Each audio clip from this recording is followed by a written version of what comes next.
बढ़ते हैं आगे। एक बार फिर मरीजों की मुसीबत बढ़ना शुरू हो गई है, क्योंकि प्रदेश के 10,000 सेवारत डॉक्टर्स हड़ताल पर चले गए। यह हड़ताल सरकार की दमनात्मक कार्रवाई के विरोध में है। तो वहीं सरकार का कहना है कि मरीजों को परेशान नहीं होने दिया जाएगा। के आधार पर और स्ट्राइक करके और सरकार के घुटने टिकवाना चाहते हैं, तो ये संभव नहीं है। सेवारत डॉक्टर्स गए हड़ताल पर, मरीजों की फिर आई आफत। सवाल, कौन लेगा मरीजों की सुध? सरकार या डॉक्टर्स? ये लंबी लंबी कतारें, इलाज के लिए अपनी बारी का इंतजार करते मरीज।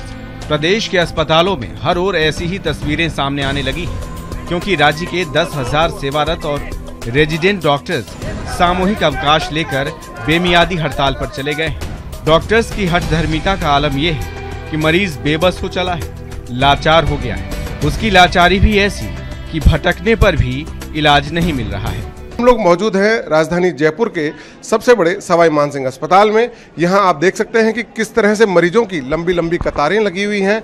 चिकित्सक जो हैं वो अभी तक सीट पर नहीं पहुंचे हैं और जिस तरह से उनकी एक बार फिर मांग उठी है कि चिकित्सकों को जो 12 नवंबर को उनका समझौता सरकार के साथ हुआ था उसे पूरा किया जाए, उस समझौते को जो है अक्षरशः लागू किया जाए।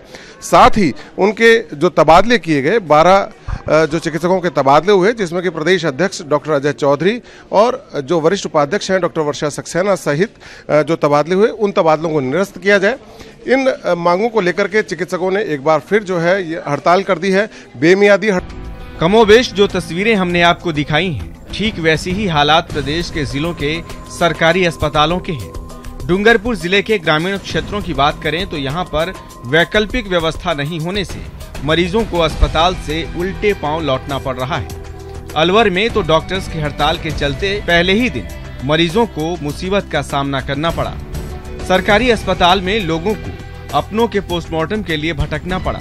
बाद में कांग्रेस ने प्रदर्शन किया, जिसके बाद शवों का पोस्टमार्टम हो सका। हालांकि भरतपुर में हालात बेहतर दिखे, यहाँ पर हड़ताल का असर नहीं दिखा। फिलहाल सरकार वैकल्पिक व्यवस्था से अस्पतालों में हालात सामान्य होने का दम भर रही है और दावा भी कि मरीजों को कोई तकलीफ नहीं होने दी जाएगी।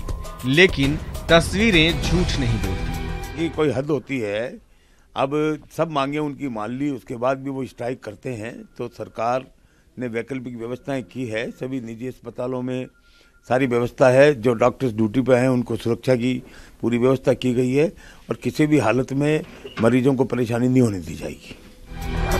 बहरहाल ऐसे में सवाल यह है कि सरकार और डॉक्टर्स के बीच चल रहे गतिरोध की सजा मरीज और उसके परिजन क्यों उठाए? क्यों ये हालात आए दिन बन जाते हैं कि सरकार बनाम डॉक्टर्स हो जाते हैं? क्यों इन 2 महीनों में ठोस हल सरकार नहीं निकाल पाई? और अगर हल निकला है तो डॉक्टर्स का ये हट क्यों? या फिर ये मान लें कि आगामी चुनाव से पहले राज्य सरकार पर डॉक्टर्स की दबाव की रणनीति है। Bureau report, ETV news.